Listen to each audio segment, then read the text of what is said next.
So, very good afternoon to everyone. Sorry. कल हम other sources start करेंगे. आज हम रेजिडेंशियल से क्वेश्चन कर लेते हैं. यस, रेजिडेंशियल के क्वेश्चन ये रहे यहाँ पर. एक बार प्रोविजन भी हल्का सा रिकैप करवा दूंगा और स्लोली क्वेश्चन. देखो वो जो क्वेश्चन भी यहाँ पर है और साथ में सॉल्यूशन भी है. जहां मुझे सॉल्व करके दिखाना होगा मैं बता दूंगा, अदरवाइज हम उसको डिस्कशन में कर लेंगे. तो हमारे क्वेश्चन जैसे 15-16 क्वेश्चन है तो वो आज ही क्या हो जाएंगे solve. I don't want to take it forward. Residential status के प्रैक्टिस क्वेश्चन, इसमें मॉड्यूल और मैंने कहा है पास्ट एग्जाम के जो मुझे अच्छे क्वेश्चन लगे, आरटीपी के जो अच्छे क्वेश्चन लगे वो मैंने दिए. इसके अलावा और कुछ करने की जरूरत नहीं है. फिर भी प्रैक्टिस करने के लिए क्वेश्चन मांगोगे तो मैं तो 30-40 क्वेश्चन दे दूंगा, बट आपके पास टाइम की बहुत ज्यादा कमी होगी. Question number 1, Brett Lee an Australian cricket player visit India for 100 days every financial year. वो हर साल 100 दिन के लिए इंडिया में आता है. कहां का क्रिकेट प्लेयर है? Australian cricket. This has been his practice for last 10 financial year. पिछले 10 सालों से वो हर साल इंडिया कितने दिन के लिए आ रहा है? 100 दिनों के लिए आ रहा है. और कहा गया है कि उसका रेसिडेंशियल स्टेटस क्या कीजिए, फाइंड. रेसिडेंशियल स्टेटस कब के लिए फाइंड आउट करना है? Assessment year 25-26. मतलब बच्चों अपना सबसे पहले क्या करो, सबसे पहले लिख लो प्रीवियस ईयर. प्रीवियस ईयर क्या है आपका? 24-25. किसी भी व्यक्ति को रेसिडेंट बनना है तो उसका प्रीवियस ईयर में स्टे कितना होना चाहिए? 182 डेज या उससे ज्यादा. या सेकंड कंडीशन कितनी है? 60 दिन या उससे ज्यादा. एंड पिछले 60 सालों का टोटल 365 डेज या उससे ज्यादा. तो आप होंगे अब वो हर साल कितने दिन के लिए आ रहा है? 100 दिन के लिए. तो भैया फर्स्ट कंडीशन तो फुलफिल नहीं हो. बच्चों सेकंड कंडीशन कुछ लोगों के ऊपर एप्लीकेबल नहीं होती. लेकिन अब बताओ, वो Indian citizen coming India for visit, यानी Indian citizen, person of Indian origin coming India for visit, ये इंडियन सिटीजन है क्या? नहीं है. ये तो ऑस्ट्रेलियन क्रिकेट टीम का प्लेयर है, ऑस्ट्रेलियन सिटीजन है. तो भैया इसके ऊपर सेकंड कंडीशन तो अप्लाई होगी. अब होगी तो बच्चों अप्लाई करते हैं. प्रीवियस ईयर 24-25 में उसका स्टे कितना हो गया? हर साल 100 दिन है. तो इसके पिछले 4 सालों का टोटल कितना हुआ होगा? 400 है ना. ये आपने देखो इनका प्रेजेंटेशन कैसा है. ये एग्जाम में जो ये लोग प्रेजेंट करते हैं वैसे ही है कि यार determination of residential status of mister Brett Lee for the assessment year this. Period of stay हमें कैलकुलेट किया 24-25, प्रीवियस ईयर का लिख के रखा, और प्रीवियस ईयर के पिछले 4 सालों का टोटल कितना कर दिया इसने? 400 दिन. तो आपकी कौन सी कंडीशन सेटिस्फाई हो गई? सेकंड वाली कंडीशन है ना. सेकंड वाली कंडीशन हो गई है सेटिस्फाई. इसके बाद सेकंड कंडीशन जब सेटिस्फाई हो चुकी है तो वंचा क्या बन जाएगा? रेसिडेंट बनेगा. अच्छा बच्चों, जो रेसिडेंट बनेगा वो या तो क्या होगा? आरओआर, आरएनओआर. हमें चेक करना पड़ेगा. कुछ बच्चे ज्वाइन नहीं कर पा रहे हैं बेटा. ये शायद इन्हें जो आईडी लगाई आज उसकी वो लिमिट होगी 100 की, तो वो ऑलरेडी, हाँ वही, इसलिए वो ज्वाइन नहीं हो पा रहा है. अब मैं बोलता हूँ उसको बीच में रुको, है ना. पार्टिसिपेंट्स की लिमिट है. यस वो हो गया. पता नहीं इन्होंने क्या कर दिया. बुलाऊंगा, टाइम वेस्ट होगा अपना. वीडियो देख लेंगे बच्चे, अच्छे बच्चे हैं वो लोग, है ना. अब देखिए, अब हमें क्या करना पड़ेगा? हमें ये देखना पड़ेगा कि पिछले आरओआर है कि नहीं. तो आरओआर होने के लिए कितनी कंडीशन है? 2. पिछले 10 सालों में एटलीस्ट 2 बार क्या रहे हो? रेसिडेंट. एक ना 2 बार रेसिडेंट रहे हो. और अच्छा सुनो ना, जब ये हर साल 100 दिन आने से एक बार रेसिडेंट बन गया तो ऐसे तो हर बार बन गया होगा ना. तो फर्स्ट कंडीशन तो क्या हो गई? फुलफिल. लेकिन पिछले 7 सालों में उसका स्टे 730 दिन या उससे ज्यादा. तो फिर उस केस में, है ना, तो नहीं हो रही, 700 हो रहा है बस. तो भैया वो क्या रहेगा? R N O R, resident but not ordinary resident. ये इसका रेसिडेंशियल स्टेटस है. Would your answer change if the above facts relate to Srinath?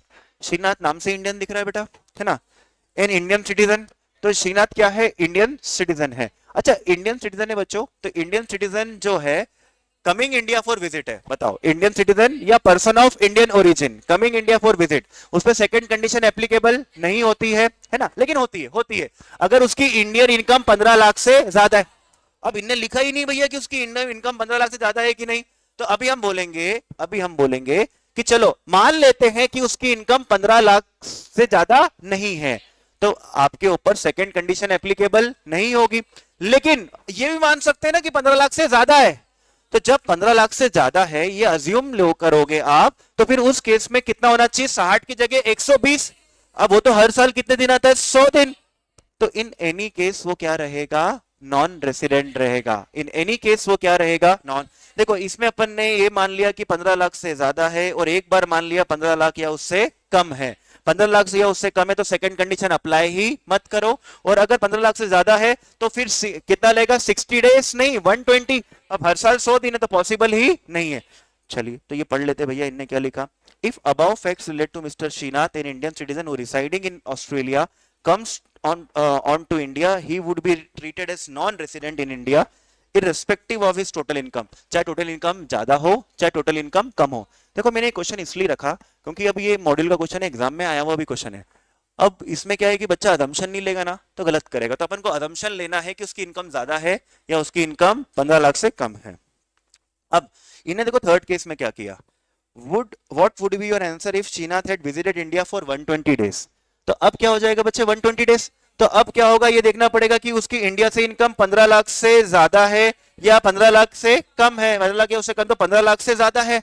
तो फिर उस केस के अंदर क्या बन जाएगा? आर ओ नहीं, आर अगर रेसिडेंट बनेगा सबसे पहले तो क्या बनेगा? रेसिडेंट, क्योंकि उसका स्टे कितना हो जाएगा? 120। और जब भी 120 वाली कंडीशन से रेसिडेंट बनता है वो हमेशा आर एन ओ आर रहता है ना, तो हमेशा क्या रहेगा? आर एन ओ आर, खत्म।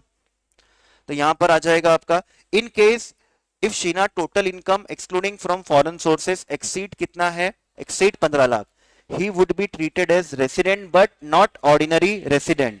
ठीक है, since his stay in India is 120 days. और बेटा पिछले 4 सालों का टोटल कितना हो जाएगा? 120 इंटू कितना कर देंगे? 4। तो वो हो ही गया है मतलब, तो उसको क्या मानेंगे? R N O R. अच्छा सुनो, ये मत कर देना, आप क्या बोलोगे? पिछले 7 सालों का टोटल भी कितना हो जाएगा पता है? 7 सालों का टोटल हो जाएगा इंटू 120 करो तो कितना हो रहा है? 840 हो रहा है। तो फिर वो तो आरओआर भी बन सकता था, लेकिन याद रखना उसको कहां रेस्ट्रिक्ट रखना है? आर एन ओ आर पे। 6 मार्क्स का क्वेश्चन था ये, 2 अटेम्प्ट 3 अटेम्प्ट पहले था। इसके बाद नेक्स्ट क्वेश्चन पे आते हैं।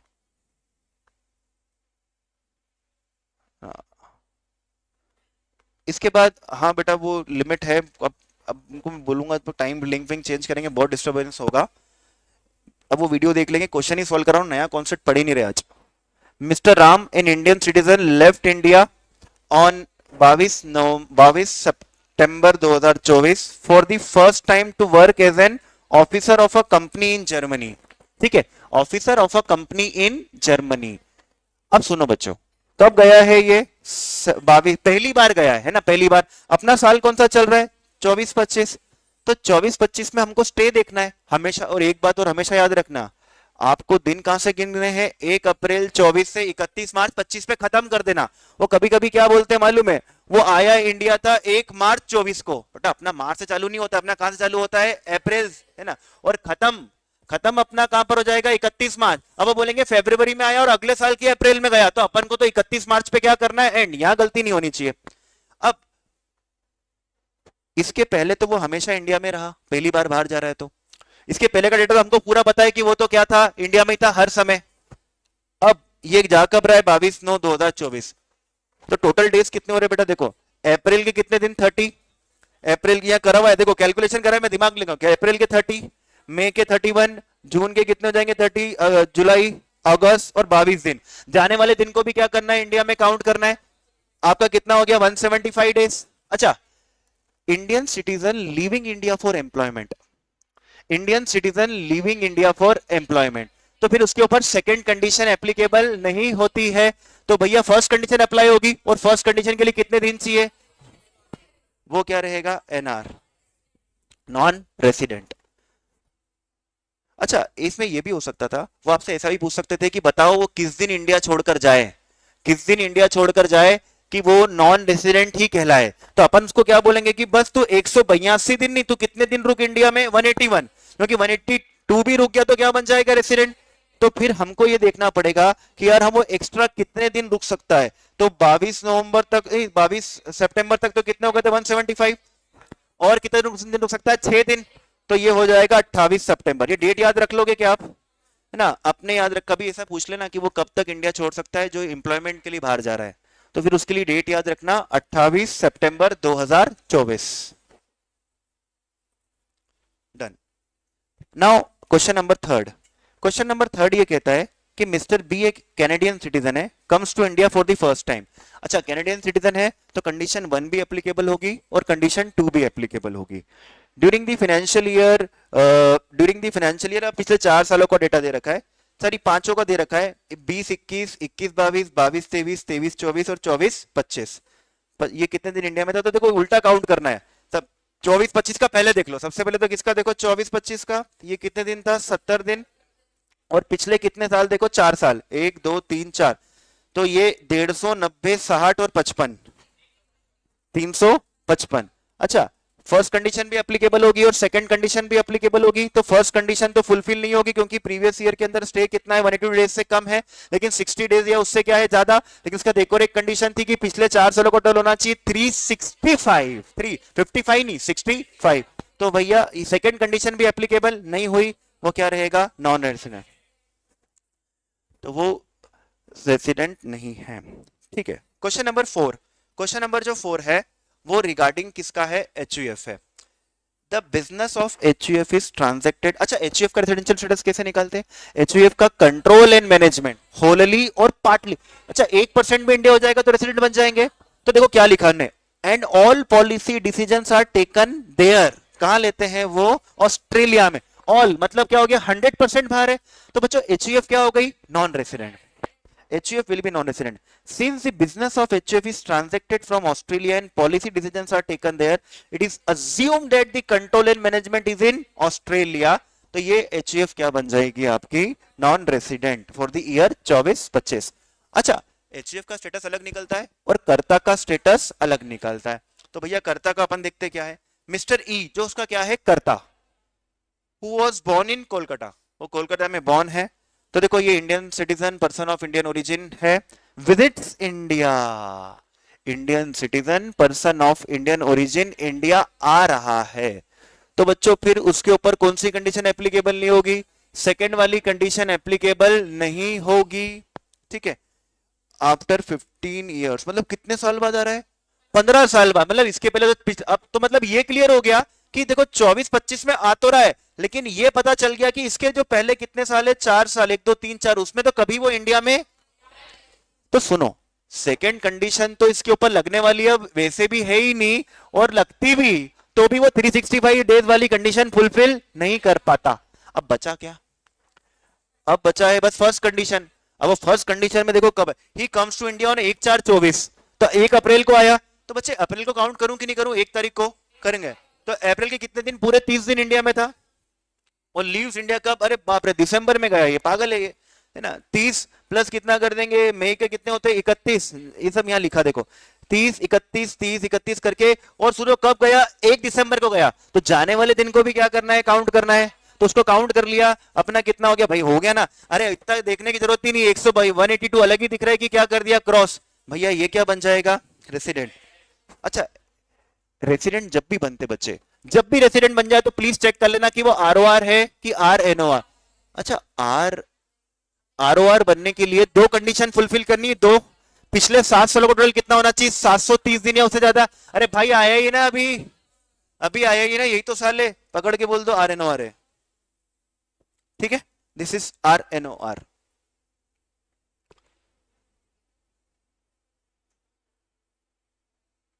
अब रेजिडेंशियल स्टेटस के क्वेश्चन से कहां शिफ्ट हो रहे हैं, स्कोप ऑफ। देखो पहले क्या होता था, पहले पहले इंस्टीट्यूट छोटे छोटे क्वेश्चन भी पूछती थी, रेजिडेंशियल स्टेटस वगैरह निकाल दो। अब उनका फोकस क्या हो गया, शिफ्ट हो गया, है ना। अब वो क्या करते हैं कि यार स्कोप ऑफ इनकम भी पूछते हैं, और वो चाहते हैं कि क्या करें, स्कोप भी पूछ लें और इधर से स्टेटस भी पूछ लें। तो अभी तो अपन ने स्टेटस का क्वेश्चन करा, अब किसका क्वेश्चन करते हैं, स्कोप का। फिर आगे जो क्वेश्चन आएंगे वो मिक्स क्वेश्चन आएंगे।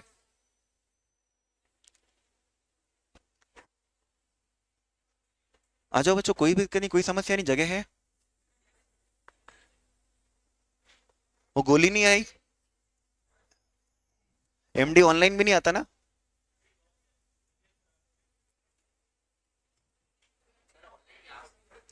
ऑनलाइन हाँ, वो बेटा वो लिमिट हो गई खत्म, वो 100 बच्चों की।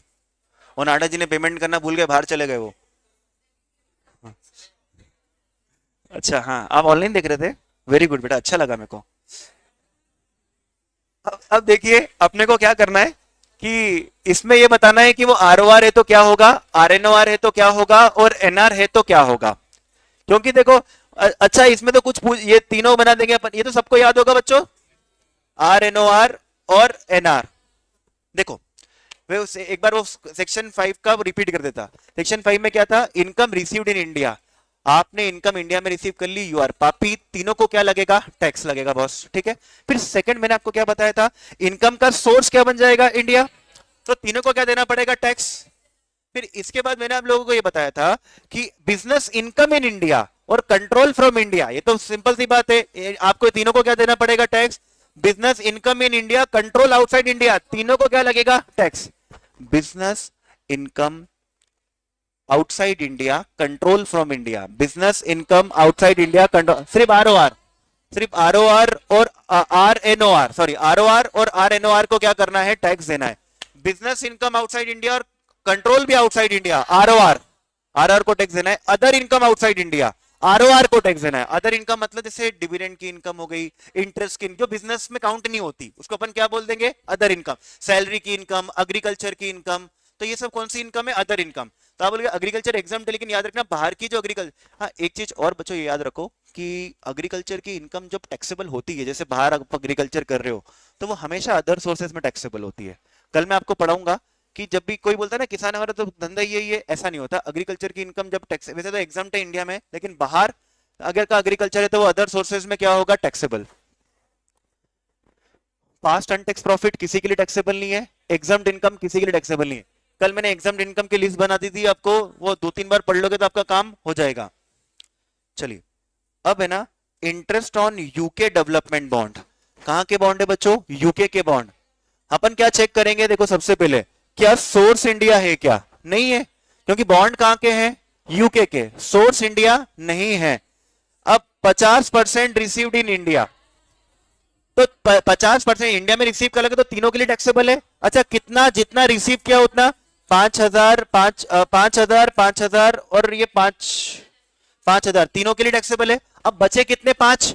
अच्छा सुनो, बचे 5, तो मुझे बताओ ये बिजनेस इनकम है कि अदर इनकम है, अदर इनकम। देखो जब बिजनेस होगा तो लिखा रहे, कहां लिखा है कि वो बैंक है, बिजनेस कर रहा है बैंकिंग का, इंटरेस्ट की इनकम कौन सी इनकम होगी, उसकी अदर है। अच्छा अदर इनकम आउटसाइड इंडिया किसके लिए टैक्सेबल होती है, आरओआर, सिर्फ आरओआर के लिए, तो इसको कितना हो जाएगा, 5,000, इसमें नहीं आएगा और इसमें नहीं आएगा, तो टोटल अगर अपन देखेंगे तो 10,000, 5,000 और 5,000, तो आपका आंसर में आएगा 10,000 इसके लिए टैक्सेबल, 5,000 इसके लिए टैक्सेबल, 5,000 इसके लिए टैक्सेबल। फिर next is income from business in Chennai, 50% received in India. अच्छा बिजनेस इनकम इन इंडिया, क्या ही फर्क पड़ता है, सबके लिए टैक्सेबल, और एक बार सोर्स रूल पे टैक्सेबल हो गया तो रिसीट पे वापस टैक्सेबल नहीं होता। तो ये आपके 20,000, 20,000, 20,000 तीनों के लिए क्या हो जाएंगे, टैक्सेबल, 20, 20, 20 तीनों के लिए टैक्सेबल। एक अटेम्प्ट में 11 मार्क्स का आया था ये, और तब से ट्रेंड चालू हुआ था, ये वाला क्वेश्चन तब से ट्रेंड चालू हुआ था रेजिडेंशियल स्टेटस को पूछे जाने का। जब सबको पता चल गया कि बहुत पूछे रेजिडेंशियल स्टेटस, तो उन्होंने एक अटेम्प्ट में, अभी पिछले अटेम्प्ट में क्या कर दिया, हाँ, पूछना ही बंद कर दिया। लेकिन है ना, ये पिछली बार आरटीपी में दिया था और नहीं पूछा, इस बार आरटीपी में नहीं दिया है।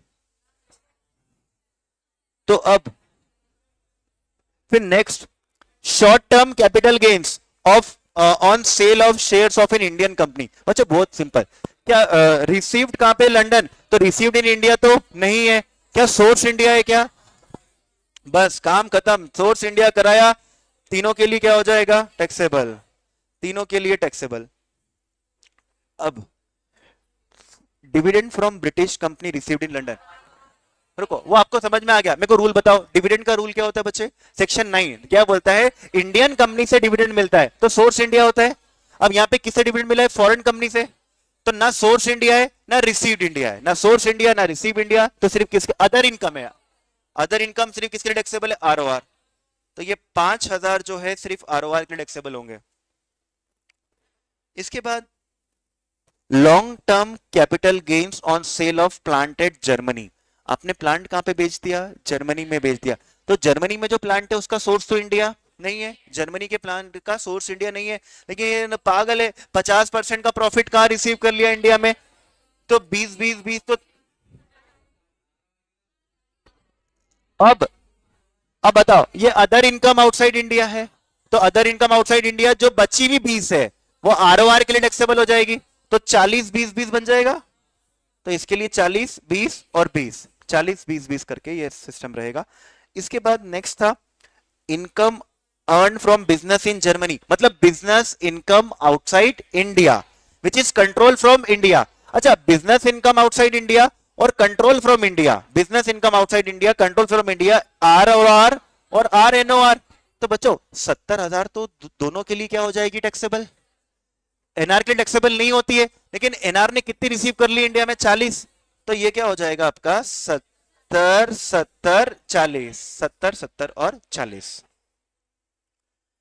फिर यहां पर था प्रॉफिट्स फ्रॉम बिजनेस इन दिल्ली, ये तो बहुत सिंपल है, प्रॉफिट फ्रॉम बिजनेस इन दिल्ली, मतलब बिजनेस कहां पर था, दिल्ली में था, मैनेज एंटायरली फ्रॉम क्या था, London.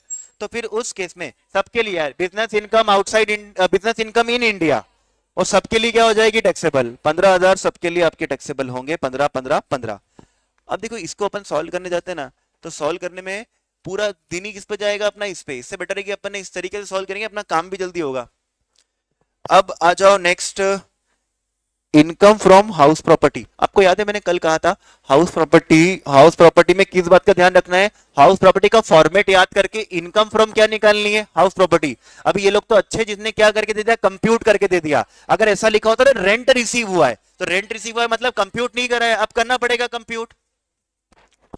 Income from house property in London, मतलब सोर्स तो इंडिया नहीं है, deposited at bank in London, तो रिसीव भी इंडिया नहीं है। अच्छा, ब्रॉड टू इंडिया, आपको मैंने कल कहा था रिसीट का मतलब फर्स्ट टाइम रिसीट, पहली बार आप पैसा कहां रिसीव करते हैं, तो ना सोर्स इंडिया ना रिसीव इंडिया, तो ये other income outside India, ROR. ROR के लिए टैक्सेबल है, आरओआर के लिए ग्लोबल इनकम टैक्सेबल होगी, तो 50,000 इसके लिए टैक्सेबल, इन दोनों के लिए टैक्सेबल नहीं है। फिर interest on debentures in an Indian company, बहुत इजी है, इंडियन कंपनी का डिवेंचर है तो कंप्यूटेड नहीं होता, तो क्या करते, कंप्यूटेड नहीं होता बेटा, ऐसा लिखा होता रेंट रिसीव्ड है, या लिखा होता कि वो जीएवी है, तो देखो जीएवी लिखा होता तो फिर हम म्युनिसिपल टैक्स ढूंढते हैं, अगर वो नहीं होता तो जीएवी एनएवी बन जाती, उसका 30% क्या कर देते, minus. Interest on debentures in an Indian company received in London, तो ये तीनों के लिए टैक्सेबल है। Fees for technical services rendered in India but received in London, देखो आप सुनो सुनो सुनो सुनो, फीस फॉर टेक्निकल सर्विसेज का रूल सुनो, इंटरेस्ट रॉयल्टी और फीस फॉर टेक्निकल सर्विसेज का एक ही रूल था, उनका क्या है, एक ही रूल, गवर्नमेंट से मिलता है तो सोर्स हमेशा क्या होता है, इंडिया, रेसिडेंट से मिलता है तो generally source India, but use भी क्या होना चाहिए, इंडिया। अच्छा, नॉन रेसिडेंट से मिलता है तो हमारा सोर्स इंडिया नहीं होता, लेकिन यूज कहां हो जाए, इंडिया, तो भैया आपका सोर्स क्या बन जाएगा, इंडिया। अच्छा, नॉन रेसिडेंट के लिए याद रखना कि बिजनेस प्रोफेशन के लिए यूज करेगा तो ही सोर्स इंडिया बनेगा, लेकिन वो बात सिर्फ इंटरेस्ट पे एप्लीकेबल है, रॉयल्टी पे और एफटीएस पे एप्लीकेबल नहीं है, फीस फॉर टेक्निकल में एप्लीकेबल नहीं है। सर रेसिडेंशियल स्टेटस में कंप्यूटेड सैलरी ही देते हैं ना, देखो यार बोल नहीं सकते, आपको कंप्यूटर 50,000 या 75,000 की डिडक्शन देनी पड़ सकती है बच्चे, अभी आगे आएंगे ऐसे क्वेश्चन मैंने करे हैं, वो आपको पहले से ही प्रिपेयर, देखो होता क्या है पता है, आप लोगों को पता होता है कि 50,000 माइनस करना है, 75,000 माइनस करना है, लेकिन वो प्रेशर में अपन क्या होते भूल जाते हैं, वो जरा सी गलती अपने को भारी पड़ जाती है। आपको पहले से ही पता है कि हमला हो सकता है, तो फिर आप प्रिपेयर रहोगे ना, अब सीधा आके कोई कंबल डाल देगा तो दिक्कत है ना मतलब कोई एकदम से आके मारेगा, प्रिपेयर नहीं हो ना उसके लिए। Next, profit from business in Mumbai, profit from business in Mumbai manage from London, क्या बात कर रहे हो, मुंबई में ऑफिस से मैनेज कर रहे हो लंदन से, तो करो ना, हमको क्या दिक्कत है, तीनों के लिए टैक्सेबल। 26,000 इन इंडिया, इंडिया आएगा, छोड़ेंगे नहीं अपन। अच्छा, income from property situated in Nepal received there, तो आरओआर के लिए, सिर्फ आरओआर के लिए 16,000 आरओआर के लिए टैक्सेबल है।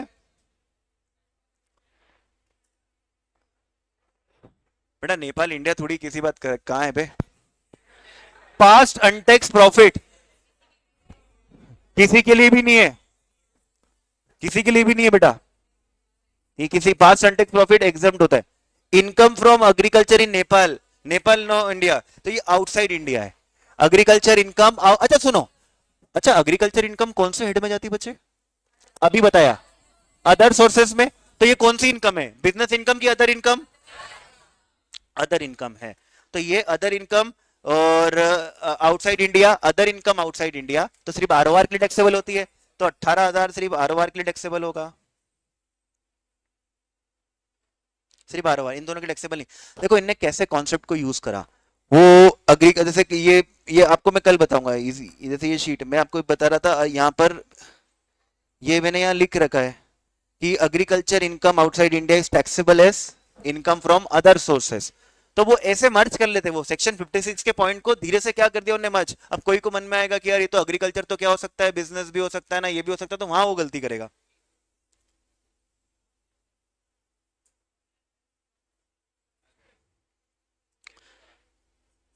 नेक्स्ट इज, अच्छा ये आपको मैंने कल लिखा है, तो देखो income from profession in Kenya which was setup in India, तो ये है professional income outside India setup from India, professional income outside India setup from India, ROR और आरएनओआर, आरओआर और आरएनओआर के लिए टैक्सेबल है 5,000 5,000, ठीक है।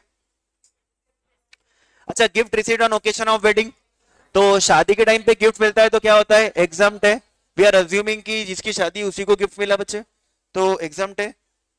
फिर इंटरेस्ट ऑन, अच्छा सुनो, interest on saving bank account, तो स्टेट बैंक ऑफ इंडिया नाम से ही पूरा देसी है, तो इसका सोर्स क्या हो गया, इंडिया, तो तीनों के लिए क्या रहेगा, टैक्सेबल। ये तीनों के लिए एग्जम्प्ट है, ये तीनों के लिए क्या है, टैक्सेबल। लेकिन बच्चों सुनो ना, सुनो ना, डिडक्शन मिलेगी, मैंने बोला डिडक्शन भी याद रखना आपसे। तो जीटीआई आया, जीटीआई के बाद आएगा 80 टीटी, एज देखो ना इसकी, देखो या तो टीटीए लगता है टीटी बी लगता है, तो टीटी ए की टीटी बी 35 साल का है, अभी तो छोटा है, टीटीए लगाओ। अच्छा टीटीए में क्या कवर्ड है, interest on saving bank account या पोस्ट ऑफिस अकाउंट, है ना, सेविंग बैंक अकाउंट या पोस्ट ऑफिस अकाउंट।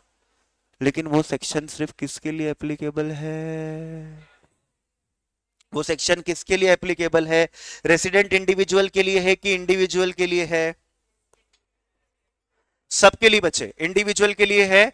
हाँ लेकिन याद रखना जो टीटीबी सेक्शन है, जो कौन सा सेक्शन है आपका, टीटीबी, टीटीबी के अंदर रेसिडेंट सीनियर की लिमिट क्या कर देते हैं, बढ़ाकर 50,000 कर देते हैं, सेविंग हो या एफडी हो, है ना, वो जब पढ़ेंगे तब आप समझेंगे। अभी के लिए याद रखो कि वो तो इनकम में तो जुड़ेगा, ये इनकम में जुड़ा, interest on saving bank account जुड़ा 12,000, लेकिन डिडक्शन कितने की मिलेगी, 10 की, 80 टीटीए में डिडक्शन देना पड़ेगा। और नेक्स्ट पॉइंट जो इनमें लिखा हुआ है, agriculture income from land in Rajasthan, तो ये तो एग्जम्प्ट है ना, एग्जम्प्ट है।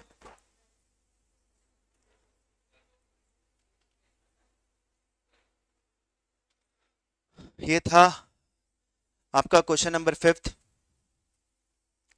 बहुत इंपॉर्टेंट क्वेश्चन, आने लायक क्वेश्चन है, ये क्वेश्चन एग्जाम का ही है। श्रुति, श्रुति इंडिया की है, ठीक है, सब नाम से समझ में आ गया। Is currently in employment, job कर रही बच्ची, बच्ची जॉब कर रही है, कहां पर है, overseas company located in UAE, UAE में जॉब कर रही हो, कर, अच्छी बात है कर, लेकिन ये इंडिया तो आएगी ना कभी, अपने पास तो आएगी, तो फिर मतलब अरे घर वालों से मिलने नहीं आएगी क्या, क्या बात कर रहे, क्या बात कर रहे आप। तो सुनो ये क्या होने वाला है, ये रह बाहर रही है, आएगी इंडिया, तो जब इंडिया आएगी ना तो याद रखेंगे इसके ऊपर सेकंड कंडीशन एप्लीकेबल नहीं करेंगे, क्योंकि Indian citizen person of Indian origin coming India for क्या है, विजिट है, सेकंड कंडीशन एप्लीकेबल नहीं हैगी। चलो ठीक है, देखते हैं ड्यूरिंग द प्रीवियस ईयर 24-25 में कितने टाइम आई है, she comes to India for ओ हो 157 डेज, 157 दिन आई है, ठीक है। मतलब फर्स्ट कंडीशन तो एप्लीकेबल होती है, लेकिन वो तो एप्लीकेबल वो हो ही नहीं पा रही, क्योंकि 182 दिन से क्या है, कम है, 182 दिन से कम है।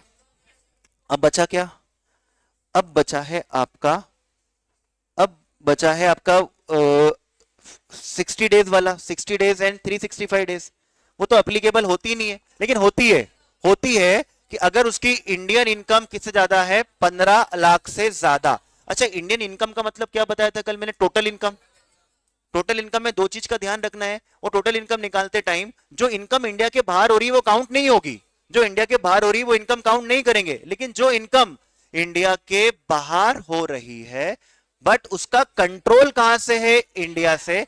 या वो प्रोफेशनल इनकम है लेकिन उसका सेटअप कहां हुआ है? इंडिया में। तो वो दोनों इनकम को हम क्या करेंगे? इंक्लूड करेंगे 15 लाख के कैलकुलेशन के अंदर। तो अब सुनना क्या हुआ है कि उसके ये पिछले 4 साल का डेटा भी दिया है। अब सारा सारा प्रॉब्लम खड़ी हो चुकी है कि उसके ऊपर सेकंड कंडीशन अप्लाई करना है कि नहीं करना है। तो उसकी डिटेल दे दी। Her annual income for the previous year 24-25 is as follows. तो उसकी इनकम दे दी है। Income from salary earned and received in UAE. अच्छा सुनो, income from salary earned and received in UAE, तो ये कौन सी इनकम है? उसकी फॉरेन इनकम है। ये नहीं आएगी, ये नहीं आएगी। ये इंक्लूड 15 लाख में हमें नहीं, हमें बस यही चेक करना है कि इसकी इनकम 15 लाख से ज्यादा है कि नहीं है। अच्छा, ब्रेटली वाले क्वेश्चन में क्या था पता है? ब्रेटली वाले क्वेश्चन में ये था कि हमें अदम्पशन लेना पड़ा था कि उसकी इनकम 15 लाख से ज्यादा होती तो क्या होता, 15 लाख से कम होती तो क्या। इसमें तो क्या होगा, हमको कैलकुलेट करने के लिए दे दिया। ये नहीं करेंगे भाई। Income earn and received from a house property situated in UAE, ये भी नहीं होगा। अच्छा, ये इनकम अर्न लिखा हुआ है, इनकम अर्न लिखा हुआ है and received from house property situated in UAE, count नहीं करना है इसको भी। Income deem to be accrued and arise in India, आएगा कि नहीं आएगा बच्चे? 5 लाख, 5 लाख आएगा।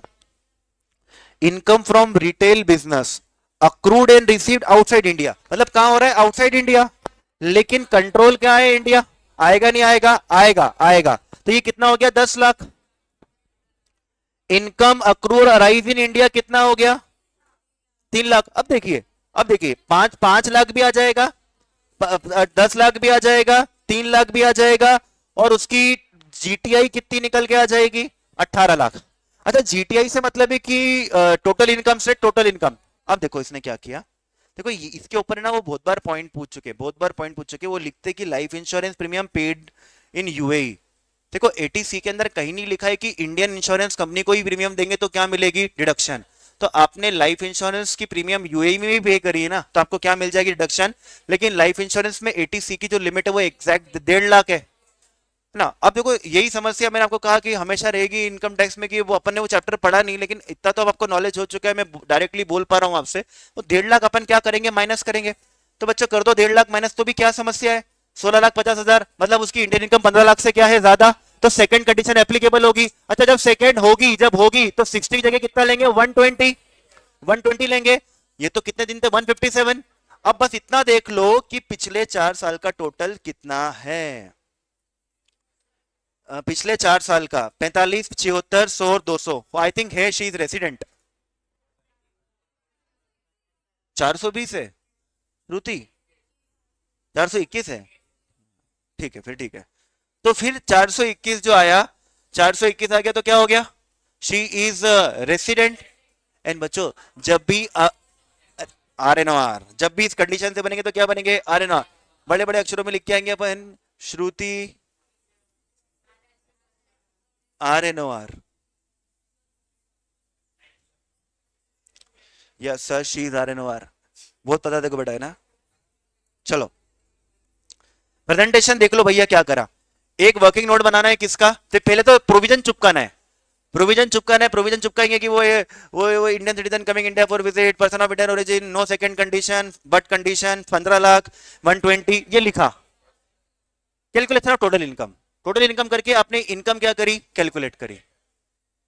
Only Indian income will be considered but foreign income control from India will also be considered करके लिखा। फिर आपने अपना कंक्लूजन दिया, मार्क्स भी देख लिए बच्चों। पता चला 3 नंबर का क्वेश्चन है, लेट गए इसके अंदर ही तो टाइम खत्म हो जाएगा। टाइम देखकर सॉल्व करना है। चलिए question number 7, question number 7। David, David, David is an Indian citizen. Very good, David is an Indian citizen. उसकी उम्र कितनी बेटा? Only 40, only 40। A government employ, government का एम्प्लॉय, गवर्नमेंट मतलब भारत सरकार का एम्प्लॉय है, serving in the ministry of external affairs. ठीक है, तो अफेयर मिनिस्ट्री के अंदर है बेटा ये। फिर left India for the first time, पहली बार कब छोड़ के गया इंडिया? 31 मार्च 2024। बच्चों अपना साल क्या है? अपना साल 24-25 है। तो देखो वो तो एकदम बस साल खत्म होने से पहले ही क्या हो गया, चला गया, due to his transfer to high commission of Canada. He does not visit India any time during the year, वो इंडिया कभी आया ही नहीं। बच्चों सोचो, डेविड है, कभी इंडिया आया ही नहीं है, 24-25 में तो वो क्या रहेगा, नॉन रेसिडेंट, वो रहेगा नॉन रेसिडेंट, ठीक है। अब क्या हो गया, भले ही वो आप नॉन रेसिडेंट हो, लेकिन मैंने कहा था कि इंडियन एम्बेसी से आपको सैलरी मिल रही है और आप इंडियन सिटीजन हो, तो आपकी इनकम का सोर्स क्या रहेगा, इंडिया। पक्का आपकी इनकम का सोर्स क्या रहेगा, इंडिया रहने वाला है। तो जो सैलरी मिलेगी उसको बाहर को, डेबिट को जो सैलरी मिलेगी वो इंडिया में क्या होगी, टैक्सेबल। लेकिन बच्चों आपको याद करो, मैंने कहा था फॉरेन अलावेंसेस और जो पर्क्स मिलेंगे वो क्या होंगे, एग्जाम्प्ट होंगे, उसके अलावा बाकी चीजें क्या होगी, टैक्सेबल। तो देखो सैलरी, अब सैलरी के आगे क्या लिखा है, कंप्यूटेड, तो ये 5 लाख पूरे की पूरे क्या हो जाएंगे, taxable. Foreign allowance perk not included in above, मतलब उसमें भी जोड़े नहीं गए हैं। अच्छा जोड़े गए होते तो क्या करते, माइनस करके लिखते। अच्छा तो ये देखो सैलरी तो टैक्सेबल हो जाएगी कितनी, 5 लाख, क्योंकि सोर्स इंडिया बन रहा है, भला ही वो नॉन रेसिडेंट है लेकिन सोर्स क्या है, India. Interest on fix deposit from bank in India, तो बेटा ये भी आएगा, है ना, interest on fix deposit from bank in India, वो कितना आएगा, 1 लाख। तो 1 लाख का क्या आ गया, इंटरेस्ट, सोर्स क्या बन गया इसका। अब देखो इसमें क्या करा उनने, उनने बस एक कैटेगरी आपको फाइंड आउट करनी पड़ेगी, वो था क्या। अभी अपन क्या करते थे कि आर ओ आर है तो ऐसा, आर एन ओ आर है तो एन आर है तो ऐसा, अब तो उनने क्या बोल दिया कि तू पता कर ले कि वो क्या है और उसके हिसाब से आंसर दे दो। तो वो तो नॉन रेसिडेंट निकला, तो उसकी सिर्फ इंडियन इनकम देख रहा हूं। और एग्रीकल्चर इनकम इन नेपाल, सुनो सुनो सुनो, एग्रीकल्चर इनकम इन नेपाल ये नॉन रेसिडेंट है, मतलब ये कौन सी इनकम है, अदर इनकम आउटसाइड इंडिया, तो ये नहीं आएगी। Income from house property in Nepal ये भी नहीं आएगी, तो उसकी कौन सी इनकम आएगी, 6 लाख, 6 लाख रुपए की इनकम आएगी उसकी। उसकी इनकम कितनी रहेगी, 6 लाख। एक बार इसको रीड कर लो आप। As per section 6 subsection 1 mister David is non resident for the year. लिख कैसे रहे कि यार देखो जब आपको बहुत कॉन्फिडेंस हो ना, तो पहले ही वही लाइन चिपका दो जो आपका आंसर निकल रहा है। हो सकता है कि वो आगे पढ़े ही ना और थोड़ा आखिरी में देख ले और आपको क्या दे दे, मार्क्स। तो उन्हें लिख दिया, बाकी अगर नहीं पता है तो घुमाना फिराना है तो थोड़ा बहुत प्रोविजन पहले लिखो, बीच में कुछ तो भी करते रहो और फिर आखिरी में गलत करो, है ना, शुरू में गलत मत कर देना, ये बात का ध्यान रखना।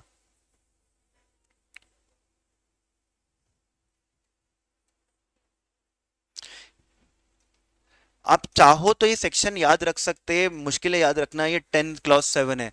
फॉरेन अलावेंस और ये पर्क्स जो एग्जाम्प्ट होते हैं वो किसमें होते हैं, 10 क्लॉज 7 में। मुश्किल है याद रखना बच्चे, बट ठीक है। उसकी क्या फाइंड आउट करनी थी, जीटीआई। चलो अब यार ये वाला क्वेश्चन है, क्वेश्चन नंबर 8। आशा, आशा इंडिया की है, इंडियन सिटीजन है। She is lawyer by profession, lawyer है बेटा। She is advocate, lawyer. She started her consultancy profession in India, उसने अपनी कंसल्टेंसी कहां चालू करी है, इंडिया में। कब करी थी, with name new way associates, profession setup in India, है ना। Profession, advocacy is a profession. In May 2024, May 24 मतलब अपन तो अपना साल पहले लिख के रख लो, वही घबराहट होती कौन सा अपना साल है, 24-25 में अपना है ना, मैं अपना। तो यहाँ पे शी गॉट मैरिड, शादी हो गई उसकी। क्या बात कर रहे हो, May 24 she got married to mister Ram, mister Ram से उसकी शादी हो गई। वो कहाँ के सिटीजन, अमेरिका के। क्या बात कर रहे हो, अमेरिका के सिटीजन है श्री राम, ठीक है। मिस्टर, अब ये हो, अभी ना इस क्वेश्चन में वो कंफ्यूज कर रहे हैं, वो आपको ऐसा घुमा रहे कि किसका क्या पूछने वाले, वो श्री राम का कैलकुलेशन पूछेंगे कि आशा का पूछेंगे कि क्या करेंगे। Mr Ram came to India for the first time, Ram ji कभी इंडिया आए ही नहीं थे, आज ही पहली बार आए, ऑन 1 मई। ये कब आया, क्या बात कर रहे हो, ये mister Ram came to India for the first time, पहली बार इंडिया आया था वो कब मालूम है, 1 मई 22 को। तो बहुत पुरानी बातें कर रहा है यार, तो बहुत पुरानी बात है। When he joined MNC in India, वो इंडिया में क्या करने आया था, जॉब, वो पहले आया था, ठीक है। अभी तो नहीं आया ना वो भी, और ये अभी गई। He got a promotion and was transfer to Dubai, तब वो दुबई चला गया। He left for Dubai on 1 October 23। मतलब ये क्या बोलना चाह रहे हैं, जो राम है ना, राम, जो राम है वो 1 मई 22 से लेके 1 अक्टूबर 23 तक इंडिया में था। इसका मतलब कुछ ना कुछ खिचड़ी पकड़ी है, पिछले 4 सालों का डेटा देने की कोशिश की जा रही है। ठीक है, पिछले 4 सालों का डेटा देने की कोशिश की जा रही है। तो पिछले 4 बोले सर 4 का है तो कुछ भी, लेकिन ठीक है, अगर 2 ही साल में उसने 365 दिन खत्म कर दिए तो काम हो जाएगा ना उसका। Mrs Asha accompanied him to Dubai।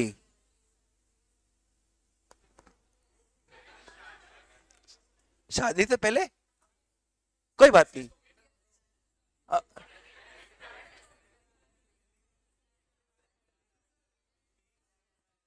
तो कौन कहा जा रहा है समझ ही नहीं आ रहा मेरे को, क्या मालूम। ठीक है आगे बढ़ते, छोड़ो।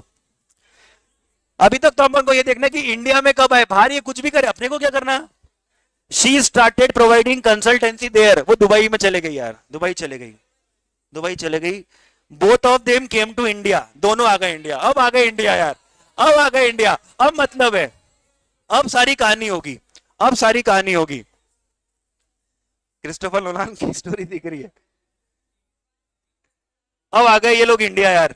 अब 3 महीने के लिए आए बच्चों, 3 महीने के लिए आते तो क्या होता, सुनो ना, 3 महीने के लिए आते तो क्या होता, 3 महीने में कितने दिन होते। नहीं नहीं नहीं नहीं, गलत बात, कैसी बात कर दी आपने। जून से लेके अगस्त तक, जून से लेके अगस्त, तो जून के कितने दिन, 30 दिन। और जुलाई के कितने होते, 31। और अगस्त के भी 31। इतना मेरे को समझ में आ गया अभी सब कहानी पढ़ के, इतना सब समझ में आ गया कि जो अपने मिस्टर राम है ये 92 डेज इंडिया में थे 24-25 में, और जो आशा थी वो भी 92 डेज थी 24-25 में। ठीक है साहब, अब ये है। अच्छा सुनो, जो अब ये जो राम है ये कहाँ के सिटीजन है, अमेरिका के। राम मंदिर के टाइम पे क्वेश्चन पूछा होगा, बच्चा सोच ही नहीं पा रहा होगा कि ये क्या हो रहा है। और आशा कहाँ की है, इंडिया की। अब यार देखो क्या हुआ, राम जी भी इंडिया आए, आशा भी इंडिया आई। राम जी तो जो क्या थे अपने, राम जी क्या थे अपने अमेरिकन सिटीजन, तो उस पर कंडीशन 1 भी एप्लीकेबल होगी और 2 भी एप्लीकेबल होगी, 1 भी एप्लीकेबल होगी और 2 भी एप्लीकेबल होगी। तो भैया अपन देखते 92 92 डेज तो प्रीवियस ईयर में हो गए उनके, 92 डेज प्रीवियस ईयर में हो गए। और पिछले 4 सालों का टोटल देखना है, तो वो पिछले 4 सालों का जो टोटल आएगा, अब वो कहां से कहां तक काउंट करना है अपन को, 1 मई से लेके 1 अक्टूबर 23। तो मई के कितने, अरे बाप रे, मई के कितने दिन, 31। अरे बहुत सारे दिन हो गए रे, बहुत दिन हो गए रे। 1 मई से 23 से 1 अक्टूबर 23 करोगे ना तो 519 दिन होंगे। हो गया ना, हो गया ना, अपने को पता चल गया ना, हो गया ना, बस काम खत्म। तो भैया जो राम है वो क्या है, ROR। नहीं नहीं नहीं नहीं, सॉरी सॉरी सॉरी, क्या बोल दिया मैंने, आर है। वो क्या है, रेसिडेंट है, वो क्या है, रेसिडेंट है। अब ये रेसिडेंट है तो चेक करना पड़ेगा कि ROR है कि RNOR है।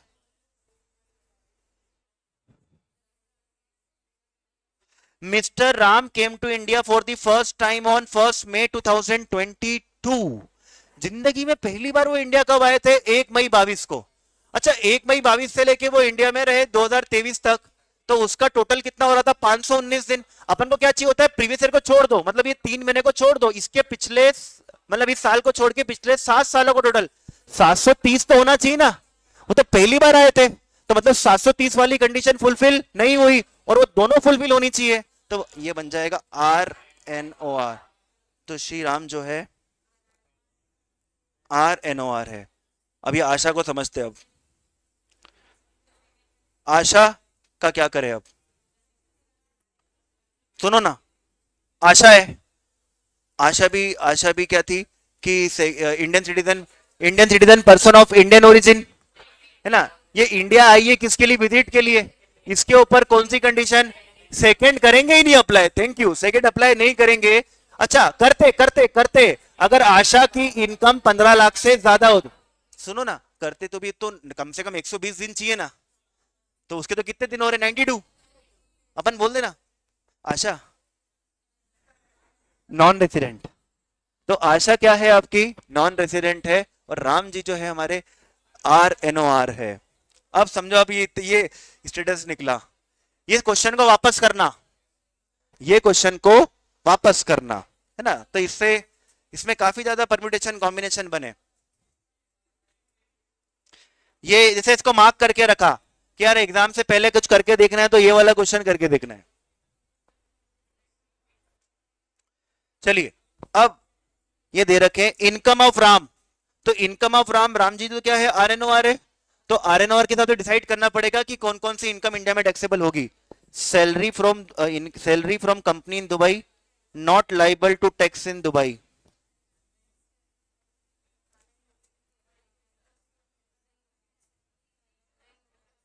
Salary from company in Dubai, ये अदर इनकम है। सैलरी मतलब कौन सी इनकम, अदर इनकम, और अदर इनकम किसके लिए टैक्सेबल होती है, ROR के लिए, तो ये तो RNOR है, नहीं आएगा। Long term capital gains on share of N Indian company, source income है ना, तो इसका इंडिया है। Income from house property in Delhi, नहीं नहीं, अन्वेषा का कहना है कि सर हम यहाँ अदम्पशन नहीं ले सकते कि 15 लाख से ज्यादा है आशा की कैपिटल, आशा की इनकम। लो ना अदम्पशन, मैं बोल रहा हूँ कि ले लो अदम्पशन, लेकिन फिर भी उसके लिए 120 डेज चाहिए ना, फिर भी 120 डेज चाहिए, वो कहाँ होंगे, वो कहाँ होंगे बेटा। अभी देखा ना 92 डेज ही थे, दोनों इंडिया में साथ में आए, साथ में गए। Income from house property in Delhi, ये कितना है, 4,60,000 टैक्सेबल है, ये भी टैक्सेबल, ये भी tax. Dividend from shares of N Indian company, ये भी क्या होगा, टैक्सेबल। ये तीनों का टोटल करो, 7,75,000। तो श्रीराम की जो इनकम आई वो कितनी आई, 7 लाख। अब आशा बेटा साथ में आए, साथ में गई, नो चीटिंग बेटा, देखो ना 92 दोनों बराबर थे, क्या बात कर रहे हैं आप देखो उसको, पढ़ो क्वेश्चन को। आशा के साथ क्या हुआ देखते हैं। Asha profit from consultancy profession in कहां पे था ये, दुबई, सेटअप इन इंडिया, सुनो ना, प्रोफेशन सेटअप इन इंडिया की इनकम ROR और RNOR, तो आशा तो क्या है,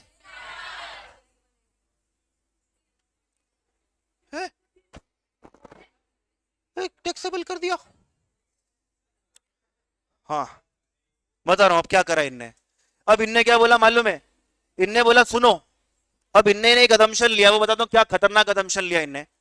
अब आपके ऊपर वो 92 डेज वाली कंडीशन तो एप्लीकेबल नहीं हुई, लेकिन अगर आशा की इंडियन इनकम 15 लाख से क्या हो गई ज्यादा, इंडियन सिटीजन या इंडियन सिटीजन जिसकी इंडिया से इनकम 15 लाख से ज्यादा है, जो दुनिया में किसी भी देश का रेसिडेंट नहीं है, और वो दुबई में भी क्या नहीं, दुबई यानी टैक्स नहीं दे रहा है, और बाप रे दुबई में टैक्स नहीं दे रहा है, तो इंडिया का क्या बन जाएगा, डीम्ड रेसिडेंट। तो इनने यहाँ पे क्या लगा के देखा, सेक्शन 6 सबसेक्शन 1 है, बेहतरीन पॉइंट, मतलब ये करा कि अदम्पशन लेके कि ये सेक्शन 6 सबसेक्शन 1 भी तो लग सकता है, बिल्कुल लग सकता है यहाँ पे। तो देखिए यहाँ पर यही हुआ होगा कि determination of residential status of Mrs Asha करके, इसको देखते अपन ने क्या किया इसने, Mrs Asha is an Indian citizen who comes to India for 3 months 92 days, ये हो गया सब, ये तो हमको समझ में आ गया। तो ये, लेकिन हाँ बच्चों एक बार ना ये हमेशा आप याद रखेंगे, अपन ये हमेशा याद रखेंगे कि अगर कोई Indian citizen coming India for visit है, तो वो उसके ऊपर सेकंड कंडीशन एप्लीकेबल नहीं भी हो रही है, और अपन खुश हो जा रहे हैं कि भैया 120 दिन से तो क्या है, कमी है, वहां पे अपन थोड़े सावधान हो जाएंगे। वहां सावधान कब हो जाएंगे अपन, कि यार भाई हो सकता है कि सेक्शन 6 सबसेक्शन 1 लग जाए, दुबई से आ रहे, मॉरिशस से आ रहे, ऐसी टैक्स हेवन कंट्रीज से आ रहे, तो वहां पर इस पे भी क्या लगाना पड़ेगा अपन को दिमाग। तो आप देखिए, Mrs Asha would be deemed resident if her total income other than income from foreign sources exceed कितना है, 15 लाख। तो अब उसकी देखना पड़ेगा कि इंडियन इनकम यानी टोटल इनकम 15 लाख से ज्यादा है कि नहीं है।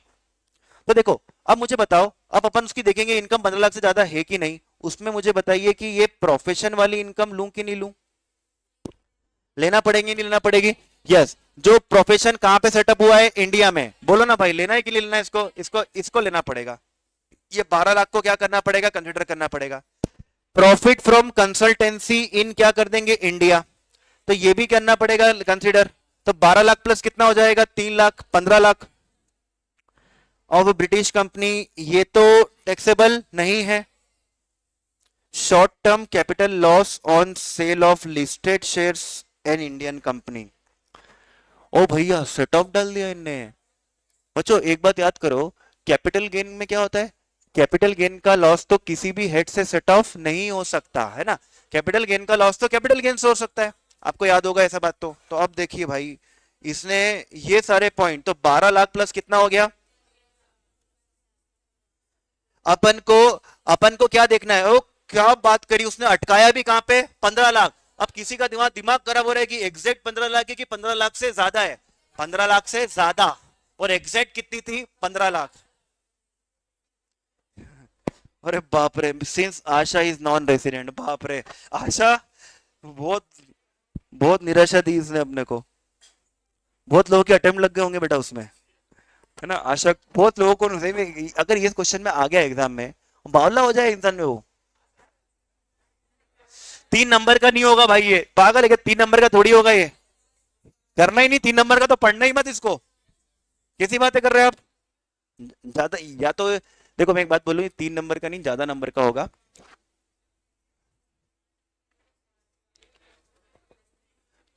रेसिडेंशियल स्टेटस में एक लाइन और मार रहे हैं लोग, ignoring the profession of provisions of 115 भी। अब क्या डिफॉल्ट टैक्स रेजिम पूछ के भी जान लेते, पर लेंगे वो।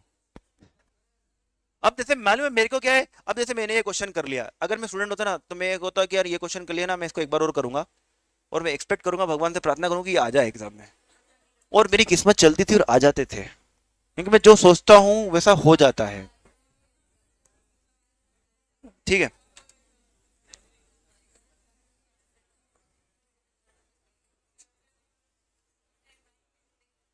अब सुनो ना, अब वो नॉन रेजिडेंट निकली, तो अब उसका कैलकुलेशन करना पड़ेगा। तो वो भी तो, अब तो वो तो अभी तो क्या निकाल के देखा था अपन ने, 15 लाख को क्रॉस करते हैं या फिर नहीं है। अब उसका क्या निकालेंगे, इनकम, तो वो नॉन रेसिडेंट जो है, अच्छा, profession income outside India setup from India, अब नहीं, आर ओ आर और आर एन ओ आर अब नहीं लेंगे भाई, बस क्या आने वाला है, 3 लाख। उसकी इनकम कितनी रहेगी, 3 लाख, उसकी इनकम कितनी रहेगी, 3 लाख रुपए। Very good question, nice question.